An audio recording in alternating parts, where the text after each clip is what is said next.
I'm Robin, 32 years old, and I've been in the event planning game for 9 years now. Weddings, birthdays, anniversaries, engagements, you name it, I've organized it. Funny how life turns out. I studied economics in college, but got hooked on planning events during my time there. Turns out, I had a knack for it. So much so that I decided to make it my career. Over the years, I've built up quite a reputation. My calendar's always packed with clients, which is great for business, but not so much for my personal life. Not that I'm complaining, I love what I do. So there I was, sitting in my office, hashing out details for the Johnson family's company anniversary. 30 years in business, that's something to celebrate, right? I was deep in conversation with Mr. Johnson about centerpieces when my phone buzzed. It was my sister, Kate. "Robin, you need to come to Mom and Dad's." "Now," she said, her voice all urgent. "It's important." I sighed, looking at the mountain of work on my desk. "Fine, I'll be there in an hour." As I drove to my parents' house, I couldn't help but feel a knot in my stomach. Family gatherings were never my favorite thing. Don't get me wrong, I love my family, but there's always been this tension. See, Kate's 8 years younger than me, and she's always been the golden child. Mom and Dad doted on her, while I was left to fend for myself. When I went to college, they couldn't find the money to help me out. My grandmother stepped in, bless her soul. But a few years later, they had no problem footing the bill for Kate's education and a fancy apartment. I tried not to let it get to me, but it stung. Over the years, I'd learned to keep my distance. It was easier that way. I pulled up to the house and took a deep breath before knocking.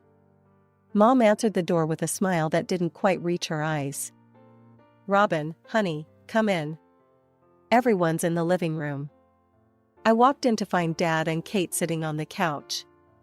Kate jumped up, practically bouncing with excitement. I raised an eyebrow.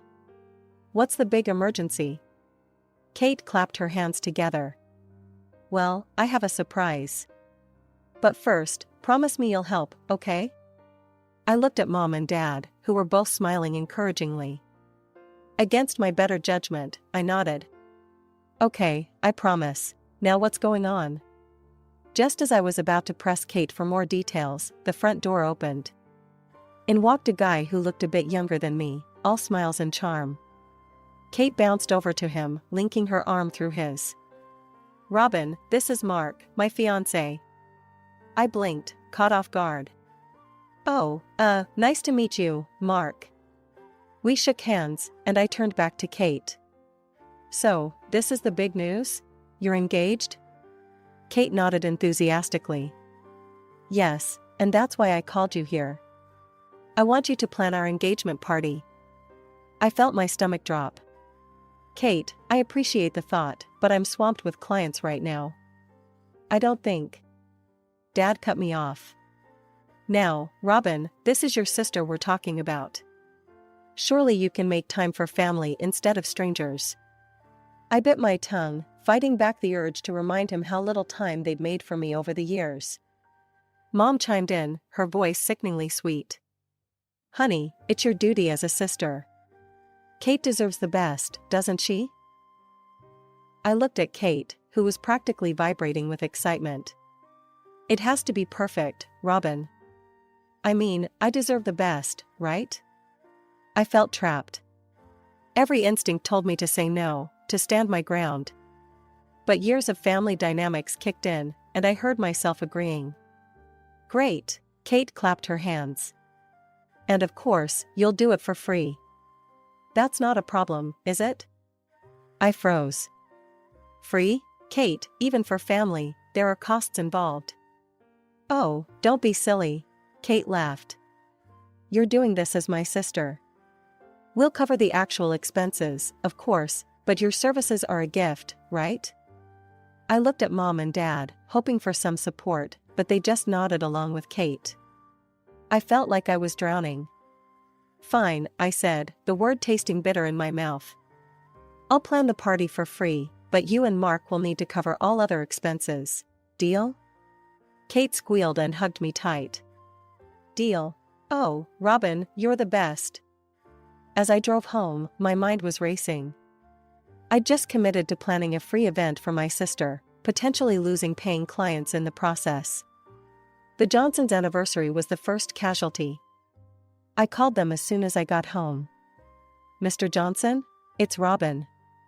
I'm so sorry, but something's come up with my family, and I won't be able to plan your anniversary party after all. There was a pause on the other end of the line. Oh, I see. Well, these things happen, I suppose. I could hear the disappointment in his voice, and it made me feel even worse. I have a colleague who's excellent at event planning. I'd be happy to pass along her contact information if you'd like. Mr. Johnson agreed, and I sent over my friend Sarah's details. As I hung up, I couldn't help but feel like I was watching my hard-earned reputation slip away. All because I couldn't say no to my family. The next few weeks were a whirlwind of planning and phone calls. I threw myself into organizing Kate's engagement party with the same dedication I gave to all my events. Maybe even more, if I'm being honest. There was a part of me that wanted to prove something, to my family, to Kate, to myself. I was determined to make this the most spectacular engagement party ever. I started by booking the Riverside, an upscale restaurant with a stunning view of the city skyline. It wasn't easy to get a reservation on such short notice, but I pulled some strings. The owner, Samantha, was an old client of mine. Next came the menu. I spent hours on the phone with the chef, discussing options. We need something impressive, but not stuffy, I explained. Think elegant comfort food. The DJ was a no-brainer. I called up Mike, my go-to guy for all my events. Hey, Mike. Got a special one for you. My sister's engagement party. With the big items taken care of, I called Kate to give her an update and discuss payment. Oh, it all sounds wonderful, she gushed. You really are the best at this, Robin. Thanks, I said, trying to keep the pride out of my voice. So, about the deposits.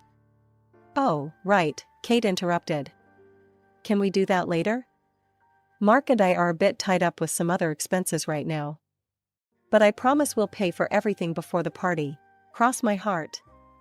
I hesitated. It wasn't how I usually did business, but this was my sister. All right, Kate, I trust you. After hanging up, I made some more calls. To the florist, the decorators, the rental company for the extra chairs and tables. Each time, I found myself saying the same thing. The payment will be a little delayed, but I guarantee it'll come through before the event. You know I'm good for it.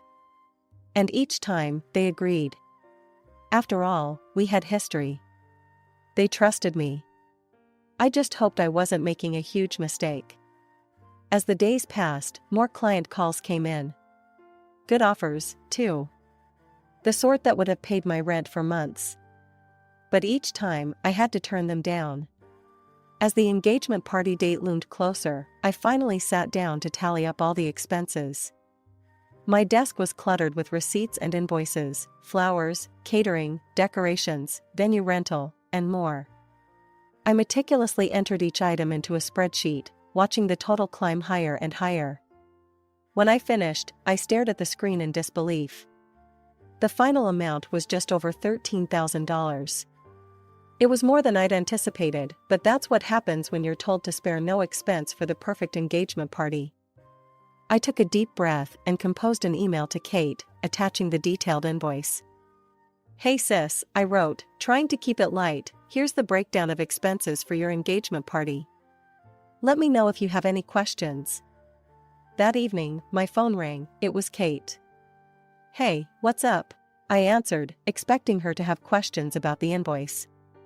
Robin, why are you sending me bills? Kate's voice was sickeningly sweet, with an undercurrent of annoyance. I frowned. What do you mean? It's the invoice for the engagement party expenses, just like we agreed.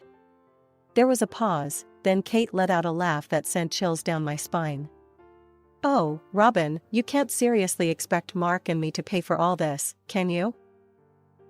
My stomach dropped. What are you talking about? Kate, you promised you'd cover all the expenses. I've got vendors waiting to be paid. Oh, don't be so dramatic, Kate scoffed. You make plenty of money with your little party planning business. Surely you can afford to treat your only sister to a nice engagement party? I was speechless. This couldn't be happening. Kate, listen to me, I have people waiting to be paid. People who trusted me. You promised. Well, I'm sorry if there was a misunderstanding, Kate said, not sounding sorry at all. But Mark and I simply can't afford this right now. You'll have to figure something out. Before I could respond, the line went dead. I stared at my phone in disbelief, then immediately tried to call her back. It went straight to voicemail. Panic rising in my chest, I dialed my parents' number. Mom picked up on the third ring. Robin, is everything okay? I took a deep breath, trying to keep my voice steady. Mom, we have a problem. Kate is refusing to pay for her engagement party expenses. Can you please talk to her? There was a long pause. Oh, honey, Mom finally said, her voice full of disappointment. Why are you trying to charge your sister for her own engagement party? That's not very nice of you. I felt like I was losing my mind. Mom, that was the agreement. I'm doing all the work for free, but Kate and Mark were supposed to cover the actual costs. I have vendors waiting to be paid. Now, Robin, Dad's voice came on the line. I was on speaker. You know your sister doesn't have that kind of money. But you're doing well with your business. Surely you can handle this as a gift to Kate. I couldn't believe what I was hearing. Dad, it's $13,000. I can't just. $13,000? Mom gasped. Robin, how could you spend so much? That's ridiculous. You told me to make it perfect, I shouted, my composure finally breaking. You said Kate deserved the best. Don't raise your voice at us, young lady, Dad said sternly. The fact is, you agreed to do this for your sister. If you've overspent, that's on you. You'll just have to figure it out. The conversation devolved from there. No matter what I said, my parents refused to see reason. In their eyes, I was the villain, the successful older sister, trying to ruin her little sister's special day over money. By the time I hung up, I was shaking with anger and disbelief. I looked at my computer screen, the invoice still open. $13,000. Money I'd promised to people who trusted me. Just then, a notification popped up on my phone. It was from Kate's social media account. With trembling fingers, I tapped the link, and what I saw made my blood boil. There was my sister, beaming at the camera, her post gushing about the upcoming engagement party. Can't wait for tomorrow, she wrote. We've spent so much to make it perfect. It's going to be amazing. Something inside me snapped. The anger, frustration, and hurt I'd been bottling up for years came rushing to the surface. Before I knew what I was doing, I had my phone in hand, dialing the restaurant. Samantha, it's Robin, I said, my voice surprisingly calm. I'm sorry, but I need to cancel tomorrow's event.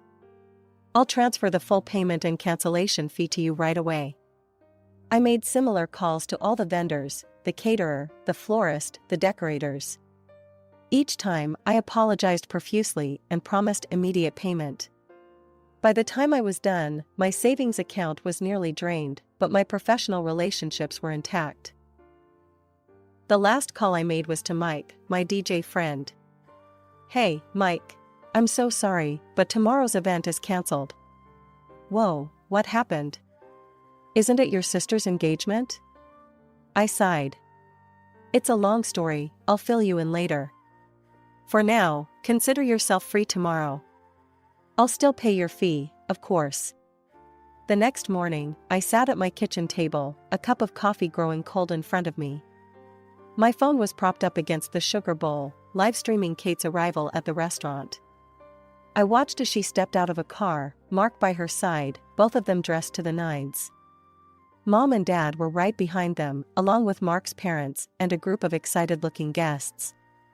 Kate was talking animatedly to the camera, gesturing at the restaurant. "Here we are," she chirped. "I can't wait to show you all the amazing decorations. My wonderful sister Robin planned everything." I felt a twinge of guilt, quickly replaced by grim satisfaction as Kate reached for the door. Her smile faltered as it didn't budge. She tried again, then peered through the window. "That's weird," she said, her voice losing its perkiness. "It looks empty?" Then I saw her notice the sign on the door. Even through the small phone screen, I could see the color drain from her face. "Cancelled?" she shrieked, whirling to face my parents. "What does it mean, cancelled?" The livestream devolved into chaos. Kate was near hysterics, Mom was trying to calm her down, and Dad was on his phone, presumably trying to reach me. I sat at my kitchen table, a strange calm settling over me as I watched the chaos unfold on my phone screen. The satisfaction I felt was bittersweet. I'd finally stood up for myself, but at what cost? My phone buzzed. Kate's name flashed on the screen. I took a deep breath and answered. "What the hell did you do?" she screamed, her voice shrill with rage. I kept my voice level. "I cancelled the event that I paid for with my own money. You know, the one you refused to cover despite our agreement?" "How dare you?" Kate sputtered. "You've ruined everything. Do you have any idea how embarrassing this is?" "About as embarrassing as being told to foot a $13,000 bill for my sister's party, I imagine," I replied coolly. Kate launched into a tirade of insults and accusations. I let her rant, feeling oddly detached from it all. When she paused for breath, I spoke. "Kate, you didn't respect my work or our agreement. You tried to deceive me. So I made a business decision to cancel an event I couldn't afford to fund myself. It's that simple." "You unbelievable creep," Kate shrieked. "You'll regret this, I swear." I hung up, my hands were shaking, but not from fear. For the first time in my life, I felt powerful. 15 minutes later, my phone rang again. Mom and Dad. "Robin Elizabeth," Dad's voice boomed as soon as I answered. "You've humiliated your sister and this entire family. How could you be so selfish?" I laughed, a short, bitter sound. "Selfish? That's rich coming from you too." "Watch your tone," Mom chimed in. "We raised you better than this. Your sister is devastated." "And I'm out $13,000, I shot back. "Did you even consider that?" "Oh, please," Dad scoffed. "You're doing well with your business. You could have helped your sister out. That's what family does." I took a deep breath. I was helping. I planned the entire event for free. But I can't just throw away thousands of dollars. "You're just jealous," Mom interrupted. "You're jealous of your sister's happiness because you're all alone. So you decided to ruin her special day out of spite." The accusation hit me like a slap. I felt tears prick my eyes, but I blinked them away. "You know what? I'm done with this conversation. I'm done with all of it." I hung up before they could respond. My hands were shaking as I set down the phone, but I felt a strange sense of liberation. Taking a deep breath, I opened my laptop and composed an email to Kate. "Kate, I expect full reimbursement for all expenses incurred for your engagement party. This includes catering, venue rental, decorations, and all other associated costs. The total amount is $13,247.89. I've attached a detailed invoice for your reference. If I don't receive payment within 30 days, I will be forced to pursue legal action to recover these funds. Robin." I hit send before I could second-guess myself. Within minutes, my phone was buzzing with messages. From Kate. "You money-grubbing witch. How dare you threaten me? You'll never see a cent from me." From Mark. "Back off, Robin. You're making a big mistake. You have no idea who you're messing with." I stared at the messages, a mix of anger and disbelief washing over me. How had it come to this? How had my own family turned into such strangers? Just as I was considering my next move, my phone rang. It was Aunt Sarah, Mom's sister. I hesitated before answering, bracing myself for more accusations. "Robin, what on earth happened today?" Aunt Sarah's voice was concerned, not angry. I took a deep breath and told her everything: the agreement with Kate, the last-minute refusal to pay, the cancellation, and the aftermath. As I spoke, I felt a weight lifting off my shoulders. When I finished, Aunt Sarah was quiet for a moment. Then she said, "Oh, Robin, I'm so sorry you've been treated this way. You did the right thing, standing up for yourself." I felt tears prick my eyes at her understanding. "Thanks, Aunt Sarah. That means a lot. But there's something odd about all this," she continued. "Mark's family is quite well off. They own a chain of sports nutrition stores and several rental properties in the city. They could easily afford this engagement party." An idea struck me. "Aunt Sarah, do you happen to have their address?"